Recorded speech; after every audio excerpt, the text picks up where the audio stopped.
Olá, é com alegria que estamos começando mais um Estrada de Damasco na TV. Este programa é organizado pelo Centro Espírita Nova Era, que está aqui em Guaxupé, a Rua Tiradentes, número 620, e toda semana nós temos a oportunidade de convidá-lo para a nossa palestra pública, sempre às quintas-feiras, às 8 horas da noite. Começando o nosso bate-papo, quem vai trazer a colaboração hoje é o seu Elcio. Muito obrigada, viu, seu Elcio, pela presença. Dia. Boa tarde, boa noite. Boa noite, né? Serve para qualquer qualquer horário agora no YouTube, né, seu Elcio? Boa noite a você, Daria, e a todos que estão sintonizados conosco. Isso, nós vamos conversar, o seu Elcio preparou para nós, sobre espíritos errantes. O que significa isso? É a gente refletir um pouquinho mais sobre a nossa vida no plano espiritual. Porque a gente está aqui no plano material, né, seu Elcio? A gente fica achando que a vida é tudo isso aqui só. Mas não é, nós estamos, quando a gente desencarna, a gente fica um tempo no plano espiritual e é isso que significa, não é isso? Verdade. Espíritos errantes, o que seria essa definição? É bom a gente lembrar aos ouvintes que todos nós somos espíritos. Quando Deus nos criou, Ele nos criou espíritos. E aqui no planeta Terra, nós somos espíritos vivendo duas etapas. Uma etapa encarnados e uma etapa desencarnados, né? Então, o que seriam os espíritos errantes? Seriam os espíritos desencarnados na erraticidade, ou seja, aguardando uma nova encarnação. Esses são os espíritos errantes. São aqueles que já tiveram várias vidas pelo plano material e agora estão no plano espiritual, aguardando uma nova chance, uma nova oportunidade de aqui retornarem, aprendendo um pouco mais. Então, todo espírito que precisa continuar o processo de evolução, que ainda não é um espírito chamado puro, enquanto ele estiver no plano espiritual, nós podemos falar que ele está em estado errante. Errante. Né? Então, é o que você falou. Todos somos errantes, menos os espíritos puros. Esses não necessitam de encarnar no plano material.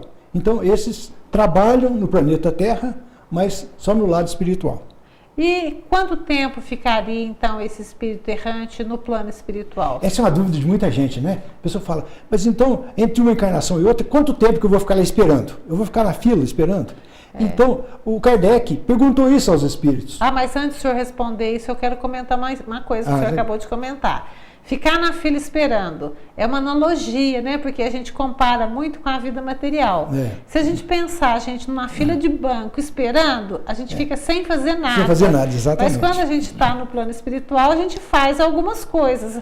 Na verdade, pode até ter uma espera, mas não é uma espera inativa, sem movimento, sem trabalho, sem aprendizado. Até o contrário, a gente se prepara, né? O Darcy falou exatamente isso. Nós temos uma vida só. E essa vida tem uma fase encarnados, tem uma fase desencarnados, tem outra fase encarnado. Então a gente vai revezando. Uma etapa da vida a gente vive encarnado. A outra etapa, desencarnados. A outra etapa, encarnado de novo. E assim a gente vai. Então, na verdade, nós temos uma vida só. Quando Deus nos criou, Ele nos criou para imortais. Então, nós temos essa... Nós vivemos de fases, né? Cada fase dessa seria uma existência. Então, né? Vamos então mudar a pergunta. Quanto tempo dura essa nova fase no plano espiritual? Ela pode durar algumas horas ou pode durar séculos. Foi isso que passaram, né? Mas o normal é que essa fase espiritual seja bem longa. Esse é o normal. Porque não é normal que a pessoa, depois de algumas horas, retornar ao plano material. Só se for uma necessidade muito grande. Mas o normal é que esse período espiritual dure centenas de anos. Né? 200 anos, 300 anos ou mais. Então esse período é longo, mas tem alguns motivos, né? É interessante. E por que esse período é longo? Porque o espírito na erraticidade, ele vai estudar, ele vai ter novos conhecimentos e esses conhecimentos que ele aprende, ele vai aplicar na próxima encarnação.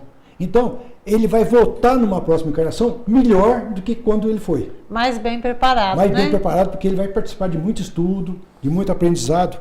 Agora, esse período pode ser longo também, pode ser uma expiação, um castigo para ele, vamos dizer assim. Porque o espírito desencarnou e logo que ele tomou consciência no plano espiritual, ele falou assim, eu quero voltar para lá. Mas por que você quer voltar para lá? Não, porque eu gosto demais da vida material, eu gosto dos prazeres do corpo, eu gosto das coisas materiais, então ele quer voltar logo. Então, a permanência dele lá vai ser para ele um castigo. Fala assim, não, você quer votar, mas você não está preparado para votar. Você vai ter que ficar... Até porque o objetivo de encarnar não é esse, não né? É esse, gozar exatamente. os prazeres. Tem que realmente ter outra tem muitos visão. que preferem ficar lá mais tempo. Por quê? Ele tem tanta dívida aqui no plano material, ele tem tanto acerto para fazer, que ele fala assim, não, eu não quero voltar lá agora não. Porque eu sei que a minha vida lá vai ser complicada, vai ser cheia de problemas, de sofrimentos, de dores. Eu não quero voltar lá agora. Ele quer se preparar mais. Ele quer se preparar mais. Fala, não deixa eu voltar lá agora não, porque tem muito inimigo lá, tem muito acerto para fazer, então não quero voltar. Então ele acaba permanecendo por vontade própria. Fala, não, eu gostaria de ficar aqui mais um tempo até eu... se organizar melhor. Organizar melhor. Essas encarnações, a gente sabe que normalmente são bastante planejadas de acordo com aquelas pessoas com quem a gente tem que conviver. Então, eu acho que essa questão do tempo ser também um pouco mais longo, além de ser o preparo individual, né, do espírito, também tem essa relação dessas necessidades, né? Quais vão ser os pais, né, com quem vai casar, se vai ter filhos, quais são esses filhos. E deve ser trabalhoso organizar tudo isso. Porque eu fico pensando, se ele tem que voltar com um desafeto, então ele tem que esperar o desafeto desencarnar também, depois ele vai ter que retornar e o desafeto vai voltar como filho dele. Mas isso é uma preparação muito longa, né? Tudo isso dá para entender bem, né? Dá para entender bem. Precisa demorar. Porque é demorado, né? E essa instrução que o senhor falou que acontece, que eles continuam preparando, estudando... Então a gente fica pensando, mas como é que eu vou estudar no plano espiritual? O que eu vou aprender lá? Então você vai aprender, primeiro, analisando o seu passado. O que eu fiz nas vidas anteriores? Principalmente na última. O que eu fiz de certo? O que eu fiz de errado? Né? Então, estudando o passado é uma maneira dele não cair em novos erros. Pode ser que ele vai ter outros erros, mas não aqueles do passado, né? Porque aqueles ele vai estudar bem e procura não cair nele de novo. Porque a melhor maneira de não cometer o erro é conhecer esse erro para ter, né, querer mudar. Conscientizar que ele errou, né? Exatamente. E então, mesmo no plano espiritual, nós podemos, de vez em quando, fazer uma visita aqui no plano material, ver como o mundo está evoluindo, como as pessoas que ele tem que retornar. Então, ele vai aprendendo, analisando o que está se passando no plano material. É um aprendizado, né? Ver como o mundo está evoluindo. Ou seja, o plano material também é um ambiente de aprendizado, né? Principalmente, o que está acontecendo naquele lugar que eu vou ter que futuramente retornar? Então, tudo isso é um aprendizado, né? E também, no plano espiritual, ele faz reuniões com espíritos mais elevados, com espíritos superiores, né? Vai aprender coisas novas. Então, tudo isso é uma bagagem que ele vai adquirir e que vai trazer na próxima reencarnação. Com certeza, né, Adriana? Na próxima reencarnação ele virá bem melhor. A proposta pelo menos teoricamente, né? A proposta é essa, é sempre a gente caminhar um pouquinho para frente, seja no encarnado ou desencarnado. Então, sempre procurando aprender mais, né? Isso. Agora, essa instrução que o senhor fala que eles vão ter no plano espiritual, é sempre suficiente? Então, a gente fica pensando, o plano espiritual é uma teoria, né? É uma teoria. É uma teoria. Então, ele vai aprender muita coisa e ele vai, nessa convivência, ele vai conviver com espíritos afins e melhores do que ele. Então, ele vai adquirir toda uma bagagem. Mas ele vai ter que colocar isso em prática aqui depois. Porque aqui é a batalha, né? Então, tudo isso que ele está aprendendo lá, ele vai ter que tentar colocar em prática aqui. E o que não é fácil, né? Pensa bem, um aluno de medicina, por exemplo, ficou a vida toda na escola, teoria, a hora que ele cai na prática, conviver com os doentes, cirurgia, mesmo que ele tenha conhecimento, ele vai ter uma dificuldade grande. Porque aí é a parte prática, né? Pensa bem, um botânico que estudou tudo sobre planta, mas nunca plantou uma árvore, nunca viu uma árvore crescendo. Ele tem teoria. A hora que ele cai na prática, a coisa é diferente, né? Então, realmente, a prática, a vivência no plano material é que vai colocar em teste aquele aprendizado para realmente substanciar no próprio espírito, né? Porque saber na teoria é uma coisa, vivenciar e aplicar e virar um hábito é outra situação. E é interessante também que no plano espiritual você convive com pessoas afins, com pessoas que estão no mesmo nível seu e até alguns acima. Agora aqui no plano material, a gente convive, né? Com todo mundo, com todo tipo de pessoa. Aqui o bandido convive com o mocinho, o bom com o mal. Então, é diferente, né? Você conviver com um grupo afins, que tem a mesma afinidade, é uma coisa. Agora, você conviver no meio do povão... É um desafio bem maior, né? O desafio é muito grande, né? Então, lá no plano espiritual é a teoria, mas a prática é aqui, no plano material. E é aquilo que a gente fala, né? A gente exemplificar na questão, assim, de quando tem uma aula teórica para natação. Então, ouve, parece que sabe perfeito. Decora o livro, né? Decora o manual todo, como nadar, né? A hora que pula na água e bebe água, dá barrigada. Então, realmente, o aprendizado é na prática, né? A gente vê muito isso, as pessoas estão tirando carteira de motorista, né? Aprende os sinais, tudo. A hora que entra no carro, a coisa é diferente. Então, realmente é isso mesmo, né? O espírito no plano espiritual faz estudo, faz o aprendizado teórico, mas é necessário que ele, para realmente evoluir, transformar aquilo no hábito, ele tem que passar por esse processo de conviver novamente na matéria, né? E esses desencarnados, né? Esses espíritos que estão no plano espiritual, eles podem ir a outros mundos ou eles ficam só naquele lugar onde eles estão? Poderá ir a outros planetas? Sim, claro que pode. Então, eu faço essa pergunta para o ouvinte que está nos vendo agora. Você pode ir no Polo Norte? Você pode ir na Europa? Você pode ir nos Estados Unidos? Você pode ir na China? Pode. Por que você não vai? Ah, não vou porque não tem dinheiro, a minha condição não permite, né? Eu tenho meu trabalho. Então, é a mesma coisa com o espírito. Ele pode ir? Pode. Mas muitas vezes ele não tem condição ainda de ir para mundos, né? Outros planetas. Ou, mesmo que seja um planeta mais atrasado ou mais evoluído. Se ele for lá, se ele for levado, ele vai se sentir lá completamente deslocado. Se ele for para um planeta muito primitivo, ele não vai gostar. Ah, mas que está muito atrasado. E se ele for para um planeta mais evoluído, ele não vai se sentir bem também, porque ele vai sentir que ele, muito humilhado, porque ele não sabe nada daquilo. Então, poder ir pode, mas ele vai se sentir deslocado e ele vai querer falar assim, não, meu lugar é o planeta Terra mesmo. E na verdade, né, Daria, o nosso planeta é o planeta Terra, né? Aqui é a nossa casa. Encarnados ou desencarnados, nós vivemos aqui é o nosso lar. Então nós vamos ter que fazer a nossa evolução aqui. Você entende assim também, que nós temos que fazer a nossa evolução aqui? É provável que nós sejamos mesmo da Terra, né? Um dia poderemos sair da Terra?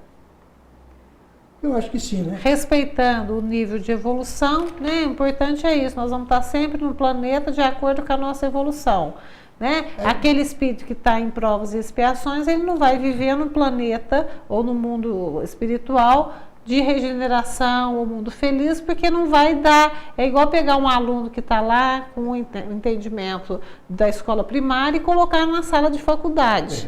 Ele também não vai dar conta de entender. Então nós temos que entender que o nosso planeta é uma escola. E vamos dizer, é uma escola de primeiro grau. Um ensino, como é que eles falam agora? Fundamental, né?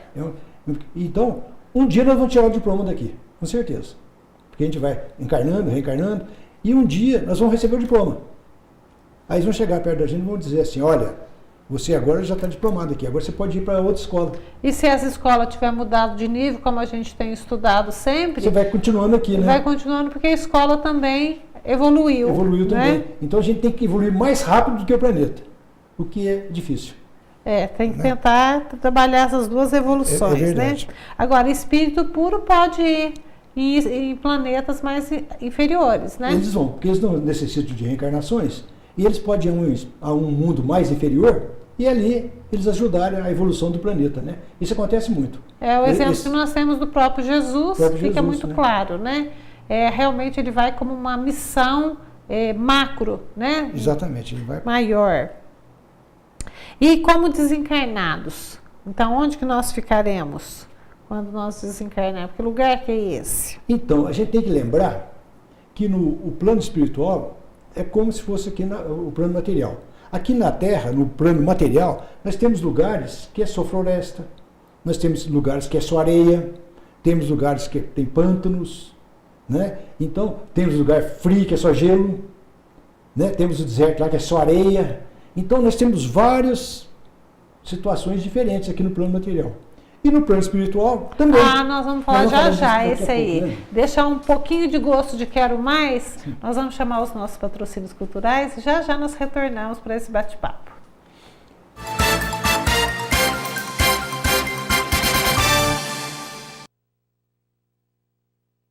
Artcom, há 35 anos contribuindo para o desenvolvimento da região. Produzimos lajes, blocos, mourões e vigas pré-moldadas para a construção de sua casa. Corte e dobra de ferro e aço que agilizam e dão economia em sua obra. Saneamento básico, tubos de concreto, fossas sépticas e galerias para águas pluviais. Contamos com um laboratório próprio para que nossos produtos sejam produzidos dentro das normas técnicas. Entregamos em toda a região com rapidez e qualidade comprovada. Artecom, ligue 3571-1096 e lhe enviaremos um representante. Rodovia Muzambinho Guaxupé, quilômetro 100.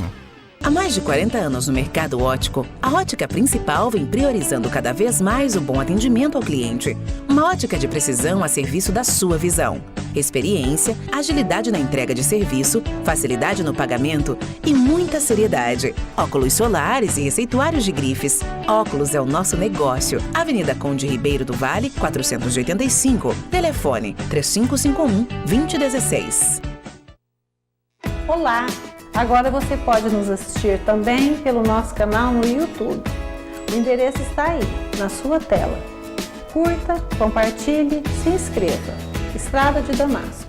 A Casa Fortaleza tem tudo o que você precisa, do básico ao acabamento, os melhores preços e as maiores variedades que você pode pagar em 6 vezes nos cartões Visa e Master. E ainda fazemos financiamentos pela Construcar e Cicobi Cred. Agora com uma novidade. Você pode comprar peças e acessórios para o seu veículo na Casa Fortaleza, que fica na Rua Borba Gato 556, Recreio dos Bandeirantes. Telefone 3551-6589.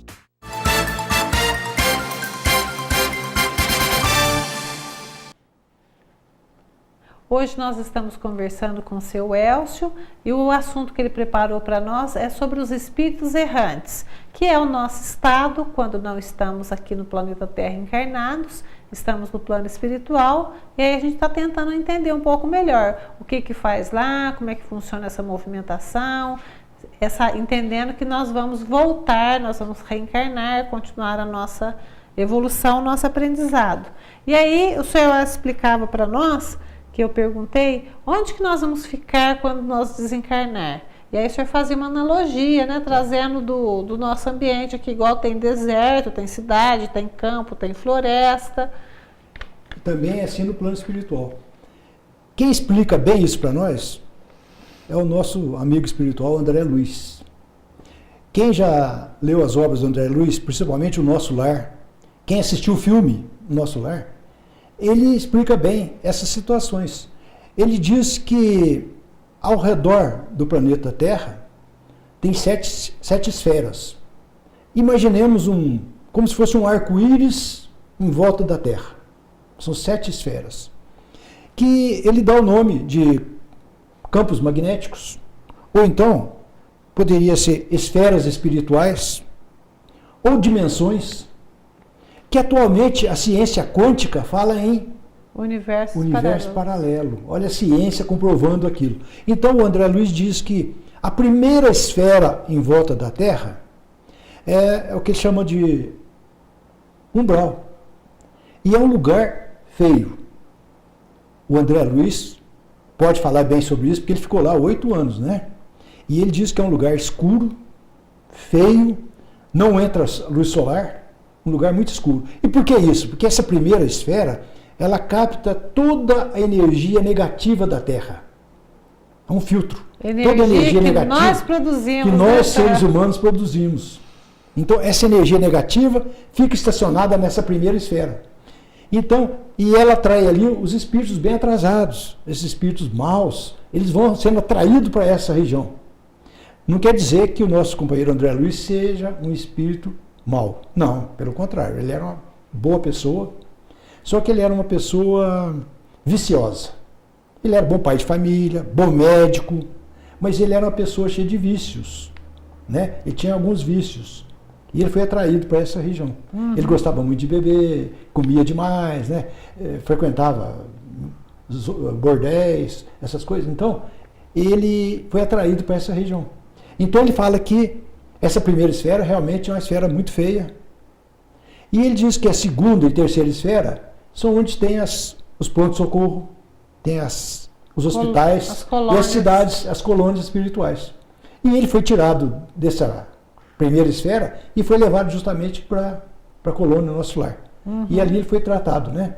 E é interessante que perguntaram para ele, mas e na quarta esfera? E na quinta? Ele falou assim, eu não sei, eu ainda não cheguei lá, eu estou na terceira esfera ainda. Agora, quem assistiu o filme, ou quem leu o livro, percebe que ele foi visitado pela mãe. A mãe dele era um espírito mais evoluído, e ela estava com certeza na quarta ou na quinta, a gente não sabe em qual esfera que ela estava. Mas ela veio visitá-lo. Mas ele não tinha condição de visitar a mãe na quarta esfera, porque ele estava indo na terceira.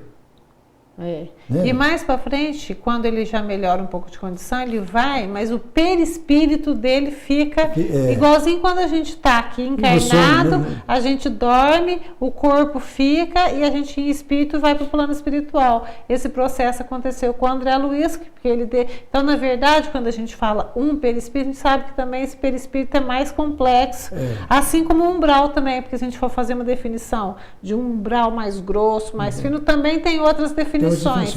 Mas nem comporta hoje, né? A gente está dando só uma geral, né? E muita gente pergunta, mas será que eu vou encontrar meus parentes lá no plano espiritual? Depende do lugar que eles estão. Por exemplo, o André Luiz não encontrou com o pai. Por quê? Ele perguntou do pai para a mãe.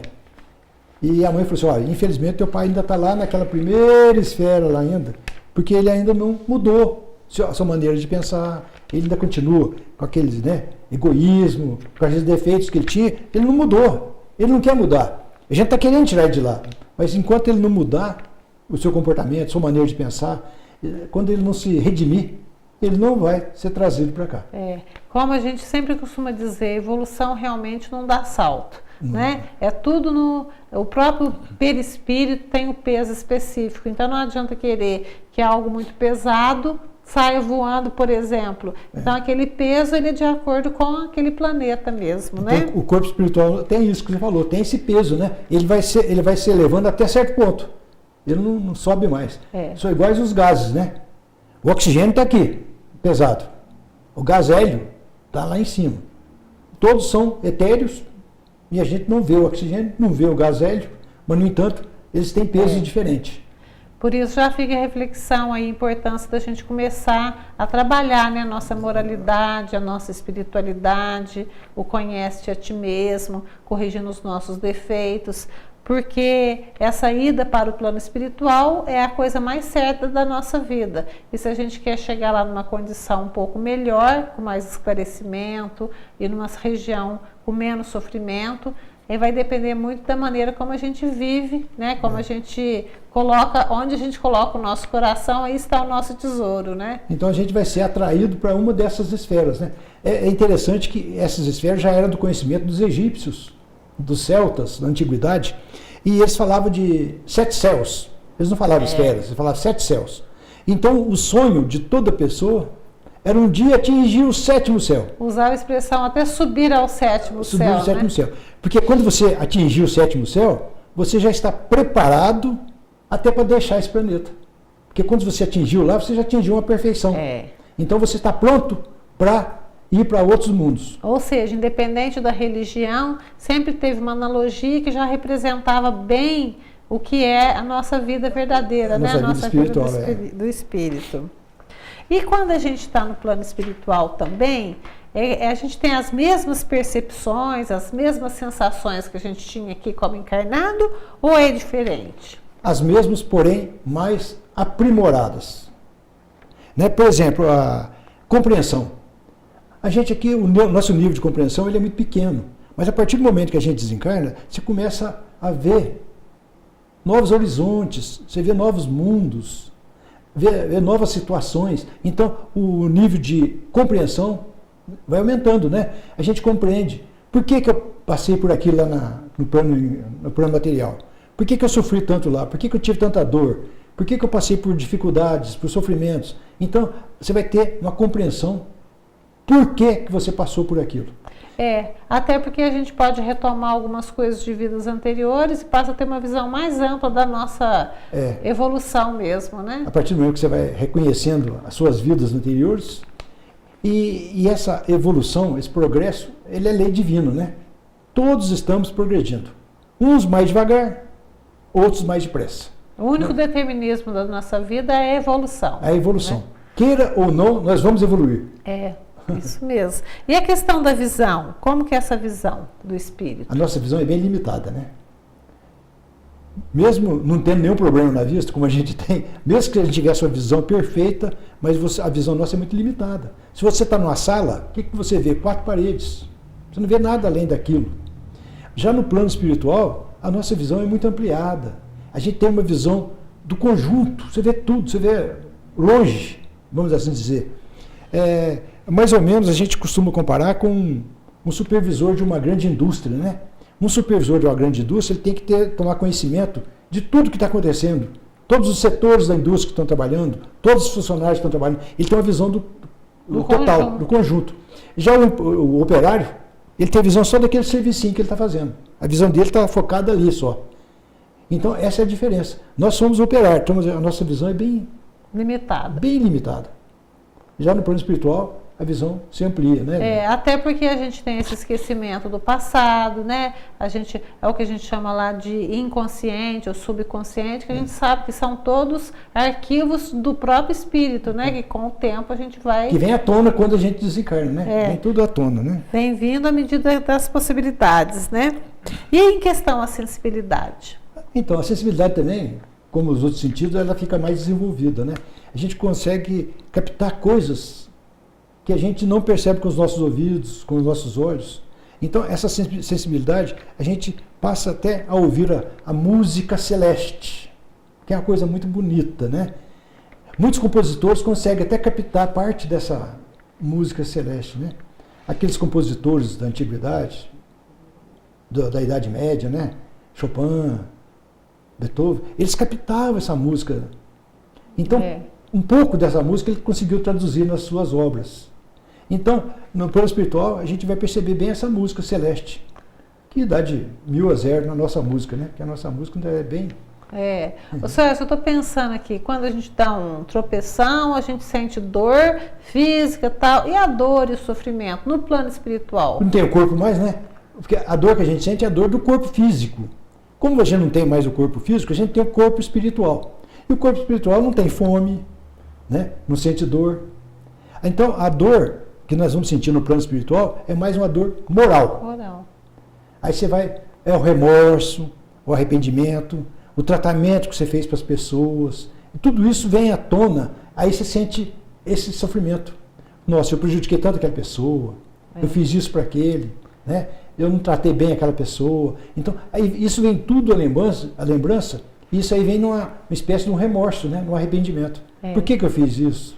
E essa questão de não sentir fome, de não sentir sede, ela está muito relacionada com a própria percepção do espírito. Quanto mais ele vai se entendendo como espírito, se conhecendo melhor, ele vai realmente entendendo que não tem necessidade disso. Até ele ter essa consciência, ele ainda passa por essas situações, ele manifesta para a gente, né, situação de fome ou de sede, mas realmente é porque ele ainda está muito apegado às coisas, às sensações da matéria, né? É um apego às sensações, não é que ele tem realmente essa vivência lá. Você está falando né? isso, eu estou lembrando do André Luiz, né?